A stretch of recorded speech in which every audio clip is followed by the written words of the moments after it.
U.S. Air Force A-10 Warthog was flying low over a firefight in Baghdad. On the ground below, U.S. forces were under intense fire from Iraqi Republican Guard units. But what happened next turned a standard close air support mission into one of the most harrowing missions in the A-10 Warthog's legendary history book.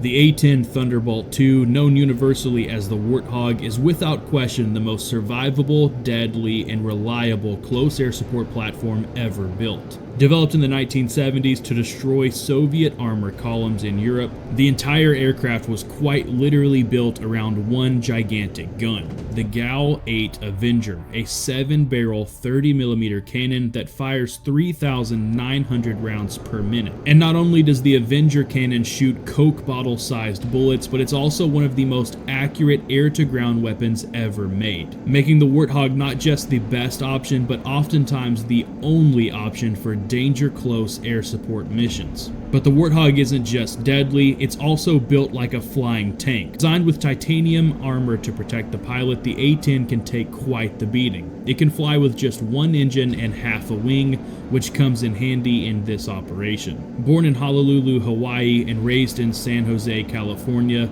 Captain Kim Campbell was always driven by challenge. She attended the U.S. Air Force Academy, graduating in 1997.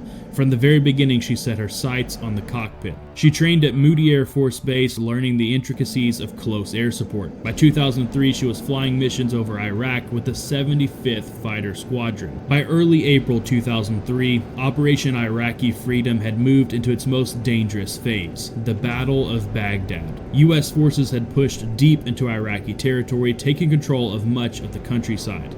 But Baghdad was different. The capital was a maze of high-rises, alleyways, and entrenched Iraqi Republican Guard units. On April 5th, U.S. armored columns had punched into the city's center. By the 7th, they were facing organized counterattacks. It was a battle in which air support was critical, but not every jet could fly into the thick of it. F-15s and F-16s flew at high altitude, gunships couldn't always get in.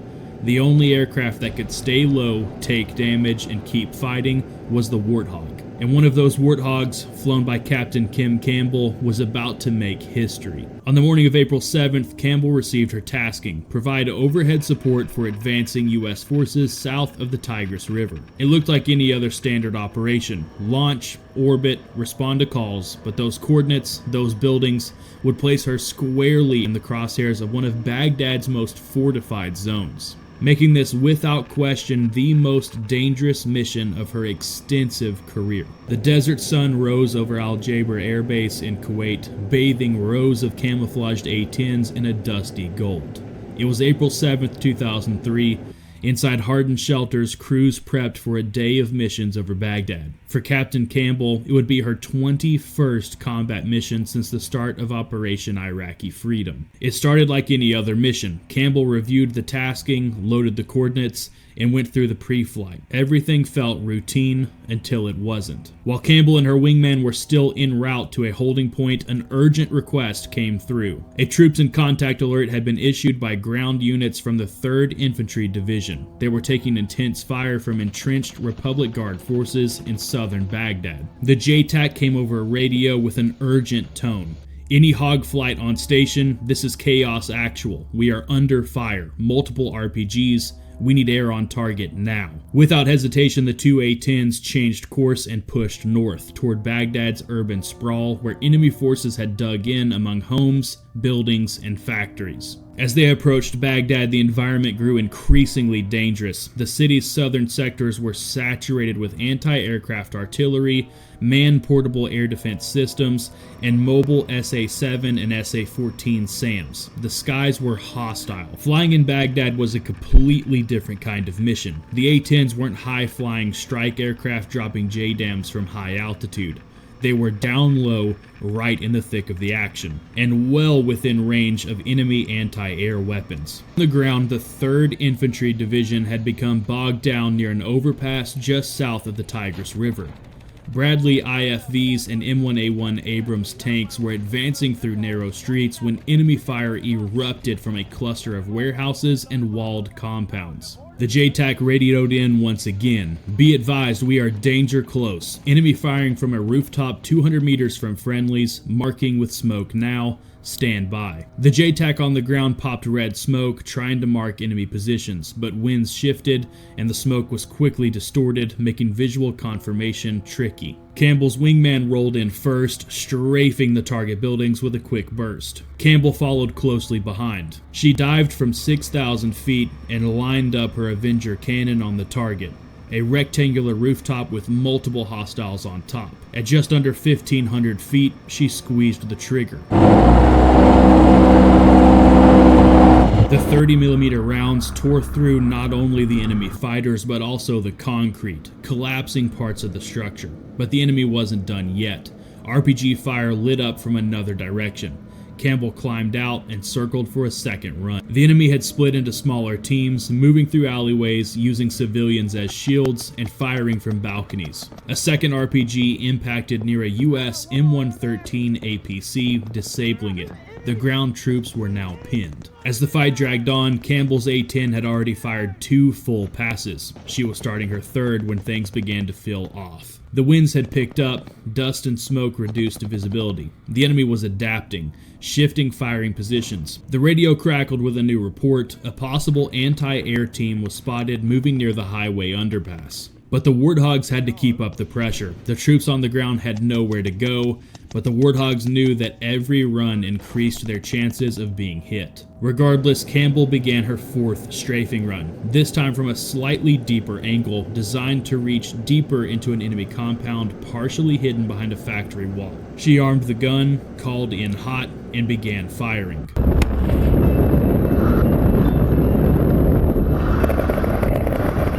She could hear the power of the Avenger cannon shake the entire aircraft, and then she could see clear impact on target. But just as she started to pull up, a missile slammed into the rear of her aircraft, striking near the vertical stabilizer. The jet rocked violently. Caution lights illuminated across the cockpit. The hydraulic systems failed instantly. The stick became sluggish and the nose dipped. It felt like someone had punched the airplane out of the sky. Campbell grabbed the controls. Nothing responded. The panel lit up like a Christmas tree. An enemy surface-to-air missile had hit her right tail section, shattering hydraulic lines and jamming control surfaces. The jet immediately became unresponsive. Most pilots in this situation would eject, but the A-10 is just built differently, and so is this pilot. Campbell flipped the emergency switch, engaging a backup system called manual reversion. It uses steel cables to move the control surfaces without hydraulic pressure. It feels like trying to fly with a 2-ton weight on the wings. Every movement took massive physical effort. Campbell's wingman quickly called in support and stayed close. Campbell began the long flight back to base, 70 miles south. Every minute in the air was a gamble. The aircraft had lost its tail controls, one engine was failing, and fuel was leaking rapidly. But Campbell kept flying. As Campbell approached the airfield, she knew there would only be one chance to land. The A-10 was barely controllable, especially at low speeds.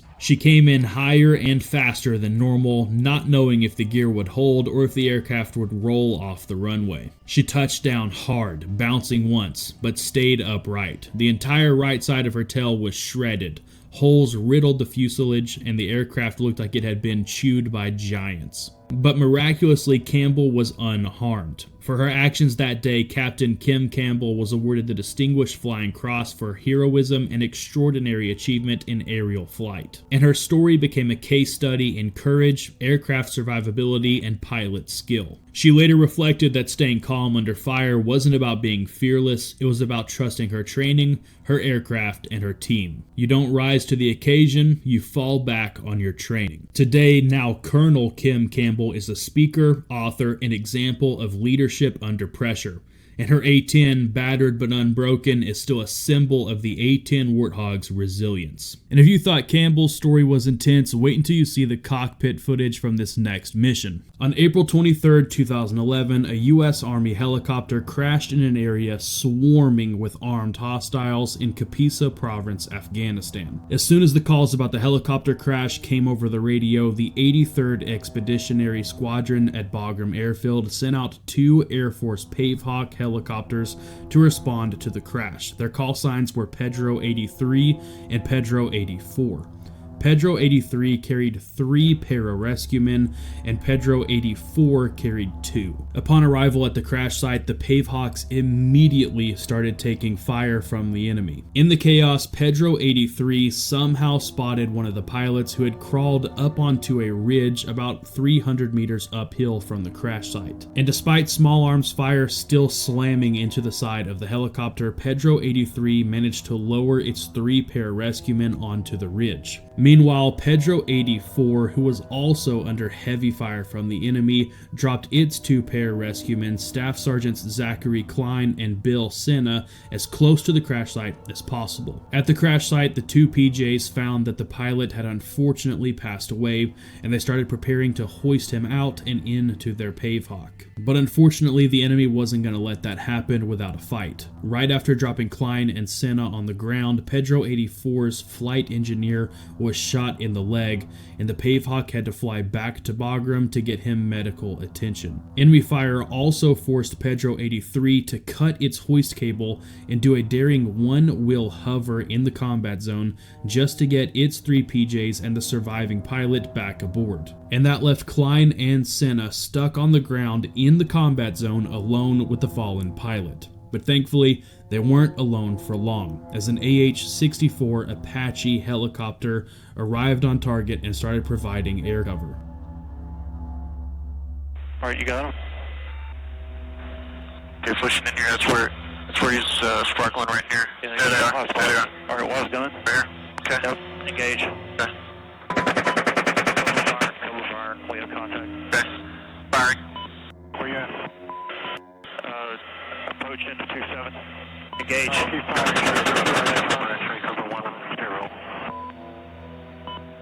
This is 3 Alpha. You are hitting the guys with the RPGs right now. Okay, engage. Engage.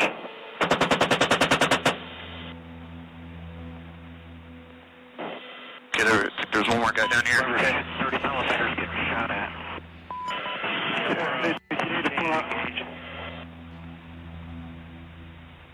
Keep looking for movement. Cobra, Slasher 02. Your range focus. Are you clear? Can we come in with a missile? No, negative. Do not shoot. You got friendlies pretty close to where the. You see what they're shooting at right now, Finesse? Got movement. Alright, engage. Engaging. Cobra, Slasher 02. Got him. At this point, the 2 PJs along with the fallen pilot were taking cover behind some big rocks near the crash site when they noticed the fire at the crash site started spreading and getting bigger.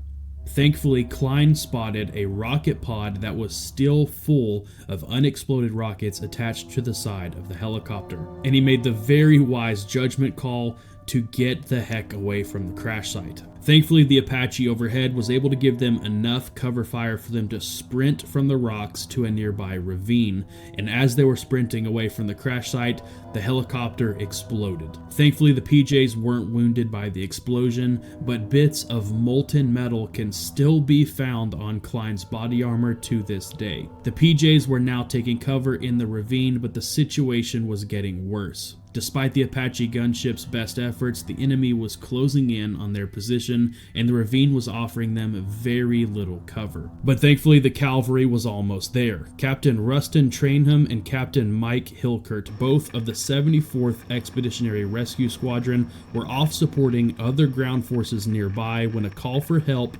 came over the guard frequency. Using the guard frequency is a sacred thing, a last resort, and a true sign that things are really bad and someone needs help now. So as soon as Hilkert and Trainham received the call over the guard frequency from the 2 PJs, they raced to their location in their A-10 Thunderbolts. As soon as the A-10s arrived on target, they began surveying the area to figure out where the PJs were located and where the enemy was located. At the same time, Hilkert began setting up airspace restrictions and communications relays to the Air Support Operations Center, the Combined Air Operations Center, and Joint Personnel Recovery Center. They also shot rockets into the valley to give Klein and Senna some breathing room, but it didn't last long.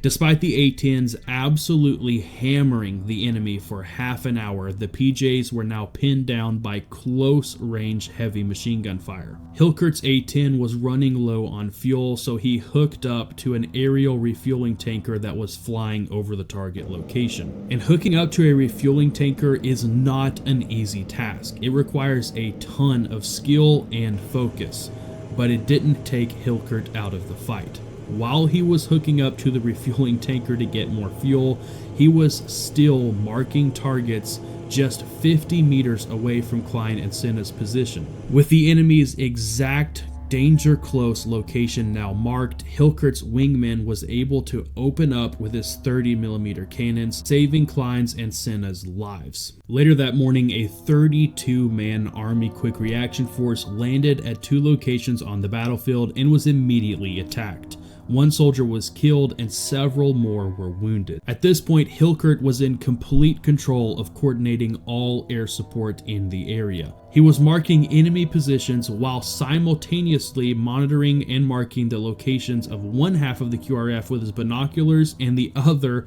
with his targeting pods to ensure that all the aircraft in the area knew exactly where the friendlies were so they could lay down fire on the enemy without risk of hitting friendlies. All in all, Hilkert used 37 different radio frequencies to coordinate 21 aircraft, all while flying his own aircraft and engaging enemy targets. And if that wasn't enough, when a handful of Pavehawks and Apache helicopters eventually moved in to evacuate the wounded Quick Reaction Force soldiers, Hilkert flew his A-10 between the helicopters and the enemy multiple times, drawing all of the enemy's fire onto himself and his aircraft and away from the helicopters. And thanks to his incredibly heroic actions, literally using himself and his aircraft as a shield for his teammates, the helicopters were able to evacuate the wounded soldiers. And at this point in the battle, Hilkert had been in the cockpit of his A-10 for over 10 straight hours. But thankfully, Hilkert didn't have to stay and see this mission all the way through, as Pedro 84 returned to the combat zone to pick up the 2 pararescuemen and the fallen pilot. But this time, Pedro 84 brought backup. 4 fully loaded A-10 Thunderbolts came in right behind Pedro 84 to replace Hilkert. And with the A-10s completely obliterating what was left of the enemy force, Pedro 84 was able to successfully recover the pararescuemen and the fallen pilot. Overall, Hilkert helped secure 2 landing zones, rescue 2 pararescuemen, recover the fallen pilot, and evacuate 32 QRF soldiers. And for his heroic actions that day, Hilkert was awarded the Distinguished Flying Cross. April 29th, 2018, a small team of Green Berets and Afghan soldiers were clearing compounds of interest in a village in Kapisa Province, Afghanistan, in hopes of disrupting Taliban networks in the area. But early in the morning on April 30th, they were attacked by 80+ Taliban fighters who had snuck up on them and completely surrounded the village. The Taliban opened up on the Green Berets with small arms, machine gun, and rocket-propelled grenade fire. The enemy's attack was strategic and well planned. While one group battled the Americans from afar, a second group moved in close from the west and threw hand grenades over the compound walls. The Green Berets were getting absolutely hammered from all sides and were at great risk of being overrun.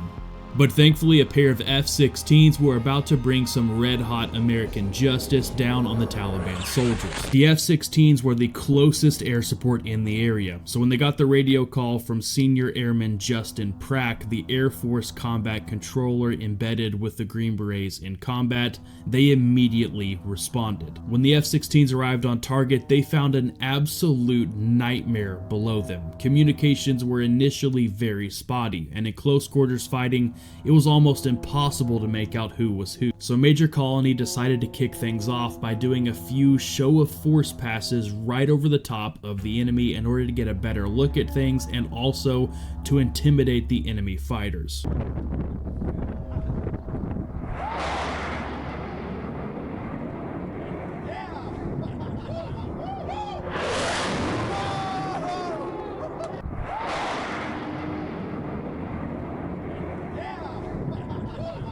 The roar of the F-16's engine flying over the top of the enemy forced them all to get as low to the ground as they possibly could, as dirt and dust and debris was kicked up all over them, giving the Green Berets a little bit of breathing room. But more importantly, it gave Colony a good look at the situation on the ground, and he now knew exactly where the enemy was, and more importantly, where his boys were. The two F-16s then quickly circled back around and did a few high-angle strafes with their 20mm Vulcan cannons.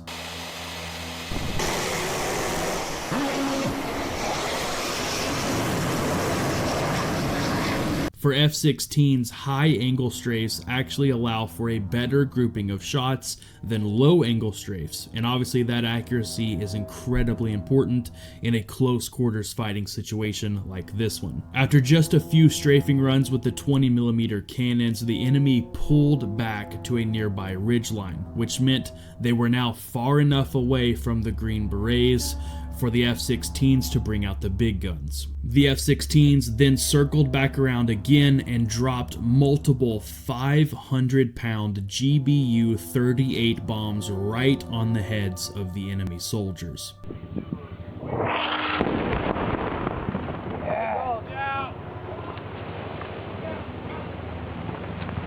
MTU-25 looks like good hit. Give me about 30 seconds for the dust to clear. No, that was danger close. Destroying numerous enemy positions and sending such a powerful blast wave through the village that it blew out all the windows. The F-16s bought some time for the troops on the ground, but the crisis was far from over. Friendly forces had 8 injured soldiers who desperately needed medical evacuation, but heavy enemy fire prevented any helicopters from flying in to pick them up. It was decided that the best move was for the ground troops to hunker down in a single compound on the far side of the village, but they would have to charge down 100 meters of open road to get there. By now, close air support helicopters, observation aircraft, and aerial refueling tankers had also arrived on station, and it was Colony's job to fill them all in on what was happening. With one eye on the ground and another in the air, the pilot coordinated the busy airspace while working with Prack, the Air Force combat controller, and his wingman to set up attack runs. Each attack brought great stress and discomfort to Colony as he tried to keep track of both enemy and friendly positions while he coordinated all aerial attacks. But somehow, after 12 straight hours of non-stop fighting, the friendly ground troops managed to get to the compound and get medevaced. One soldier, Gabriel Conde, tragically lost his life in the battle, and 11 more were injured. But things would have been a heck of a lot worse if Colony and his wingman had not been there. And Michael Colony received the Distinguished Flying Cross for his heroic actions that day.